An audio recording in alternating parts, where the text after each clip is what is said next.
go to the school just to study and not sporting wise, because then they'll have the tools to tell you about academics and how they balance their time with other things.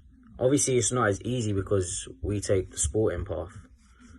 But yeah, the next thing I'm going to go on to talk about is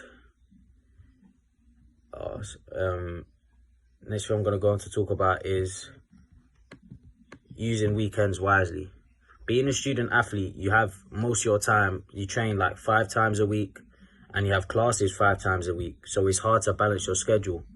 However, once on the weekends, of course you want to have fun, but during the day, I would make it essential. Well, for me as a student athlete, on the weekend in the mornings, I make sure that I get all my workouts out of the way, so that I'm able to focus on living my life, what I want to do in the evening or something, just so that I get my schoolwork out of the way, so that I can relax for the weekend and go back to it on Monday when I start with my sporting schedule and my school schedule again. What I would say is not to rush your work, not to leave it last minute.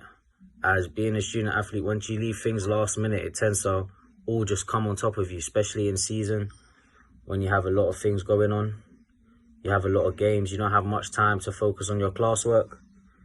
That's why, well, most students do their best in the spring season, where it's not as busy, it's not as hands-on as others would say.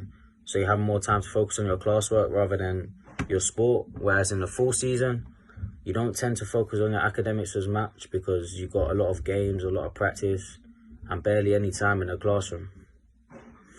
The last thing I'm going to go on to speak on is, like, I feel is the most crucial part to being a student athlete. Well, for an international anyway, I'm going to talk on an international perspective. So almost like how to be an international student athlete.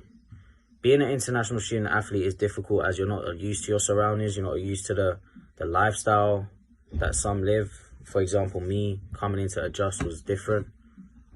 But to be an international student athlete, you need to be willing to explore different diverse communities, different lifestyles, different paths. You're going to see people with different careers, different ideas. But mainly I would say to embrace that. I feel like internationals would learn a lot from people who are used to the school system in the US, for example, familiar with the governing bodies, NCAA, NJCAA. And it's just good to get an insight on how they balance their school life, as internationals don't really have a college system as such where there's student athletes as intense as it is in America.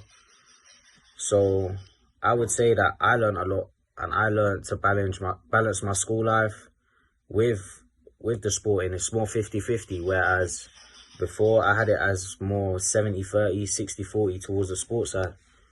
But I would say that you need to make sure that you're prepared, you're always organized for class, make sure your assignments are out of the way, and essentially how to get set up when joining a school or partaking in a student athlete curricular program.